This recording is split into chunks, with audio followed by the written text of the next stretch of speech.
Architecture Studio မှာကြိုဆိုပါရရှင် At Architecture Engineering ဆိုင်ရာပညာရပ်များကိုတနေရာတွင်သင်ယူနိုင်ပါပြီရှင်ဒီနေ့ဆက်ပြီးတော့ပြပြပေးမယ့်အကြောင်းအရာလေးကတော့ဒီလီဘတ်ချအမှုဆွေးနွေးလေးပေါ့နော်အဲ့ဒီအတွက်လီဘတ်ချအမှုဖြစ်တဲ့ rectangle တစ်ခုဆက်ပေးလိုက်မယ်ဥပမာအနေနဲ့ဒီ 10 ပေ10ပေပတ်နဲ့ rectangle လေးတစ်ခုဆွဲလိုက်မယ်ပြီးတော့ရင်အမိုးဖြစ်တဲ့အတွက်ကြောင့်မလို့အမြဲတမ်းဘေးကိုသူက overhand ထွက်ပေးရတယ်ဒါမှ wall နဲ့တိုက်ရိုက်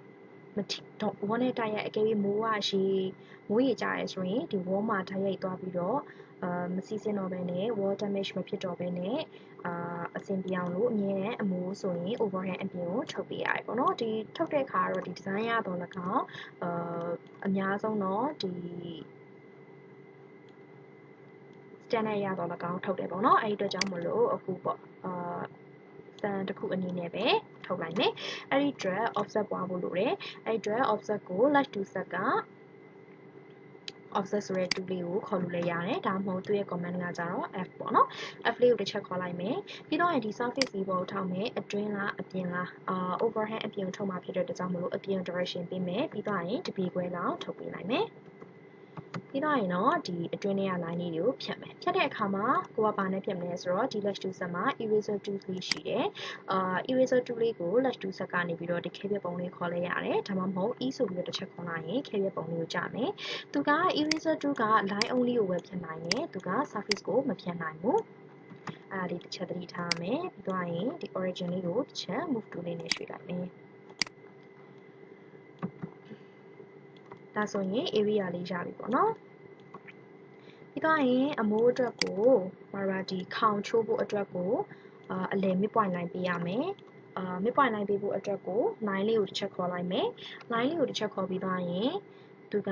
အမတို့ဒီ AutoCAD လို့တော့ midpoint ရှာကြမလို့ဒီမှာအပြာလေးရှိတယ်အဲ့ဒီအပြာလုံးကြီးက midpoint ပေါ့နော် midpoint ဖြစ်တဲ့အတွက်ကြောင့်မလို့ grain exit တိုင်းပဲဆွဲလိုက်မယ်ဆွဲပြီးသွားရင်အမတို့ဒီအမိုးခေါင်ချိုးမယ်ချိုးမဲ့ခါကျရင်ဘယ်ဟာသုံးလို့ဆိုတော့ protractor ပေါ့နော် protractor ရှိတယ် protractor ကိုတော့ကို comment ပေးခြင်းနဲ့ဆိုရင်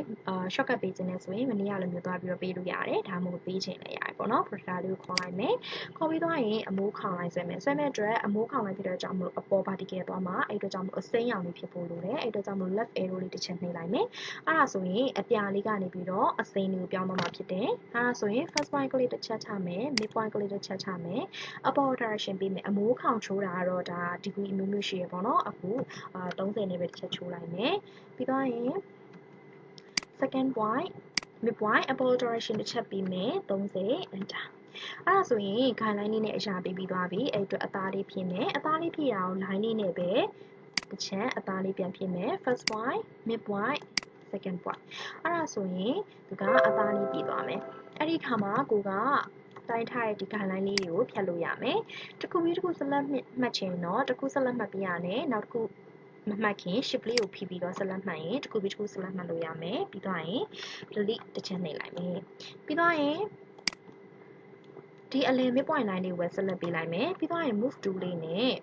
အပေါ်ကို blue exit အတိုင်းပဲ control လေးဖြည့်ပြီးတော့ copy ကူးလိုက်မယ်ဘာဖြစ်လဲဆိုတော့ခေါင်းဆောင်မှာဖြစ်တဲ့အတွက်ကြောင့်မလို့ခေါင်းဆောင်မယ်ဆိုရင်ကိုကဒီ move tool လေးနဲ့ပဲဒီ end point ကိုကိုက direction ပေးမယ်ပေးတဲ့အခါကိုကဒီမှာ gray exit လေးနဲ့အပြိုင်ဆွဲတာဒါမဲ့သူက exit မပေါ်လာအောင်အဲ့ဒီအတွက် keyboard က left arrow လေးကိုပဲတစ်ချက်နှိပ်လိုက်မယ်နှိပ်ပြီးသွားရင်3ပေလောက်ဆောင်းပေးလိုက်မယ်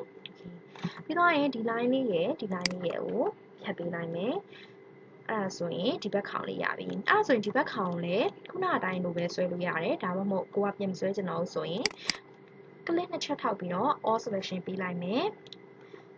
ဒီဘက်ခေါင်လေးပဲဝင်သွားပြီလားသေချာကြည့်မယ်ဝင်သွားပြီဆိုရင် move tool လေးနဲ့ control လေးဖိပြီးတော့ဒီဘက်လေးကိုပေးလိုက်မယ်အဲ့ဒီခါမှာတော့ခေါင်အောင်မှားနေရပေါ့နော်အဲ့ဒီအတွက်ကြောင့်အဲ့ဒီအပေါ်မှာပဲ right click ကိုတစ်ချက်နှိပ်မယ် flip လောင်းနေတာ